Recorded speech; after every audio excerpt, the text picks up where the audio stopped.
చంద్రశేఖర్ ఆశయాలను CPIML mass line ప్రజాబంధ జోహార్ comrade Chandrasekhar అన్నకు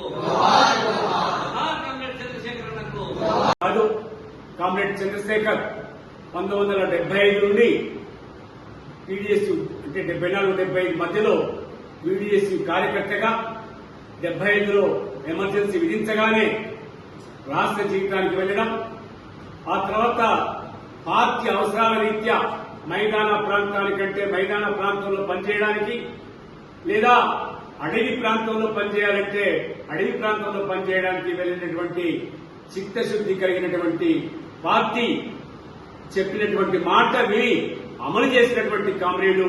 అట్లా వరంగల్ జిల్లాకు వెళ్ళమంటే వెళ్ళాడు. ఆ ప్రాంతంలో అడవి ప్రాంతంలో ఉద్యమాన్ని సమీక్షించి రాష్ట్ర పార్టీకి రిపోర్ట్ ఇచ్చాడు.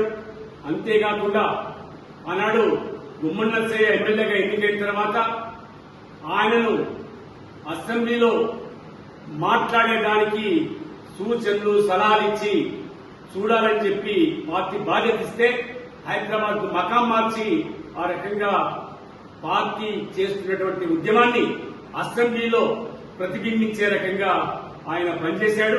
ఆ తర్వాత ఖమ్మం జిల్లాకు వెళ్ళమంటే ఖమ్మం జిల్లా, ఎల్లెందు ప్రాంతానికి వెళ్ళమంటే ఎల్లెందు ప్రాంతం, వరంగల్ అడవి ప్రాంతానికి వెళ్ళమంటే అడవి ప్రాంతానికి వెళ్లి పనిచేసినటువంటి కామ్రేడ్ కనుక ఆయన మరణించడం అనేటటువంటిది పార్టీకి చాలా లోటు కనుక ఆ కామ్రేడ్ ఏ ఆశయ సిద్ధి కోసం అయితే పనిచేశాడో మనం ఆయన అడుగుజాడల్లో ఆయన ఆశయాలను అమలు చేయడానికి ఆ లక్ష్య సాధన కోసం అంకిత భావంతో మనమంతా పనిచేసినాడు.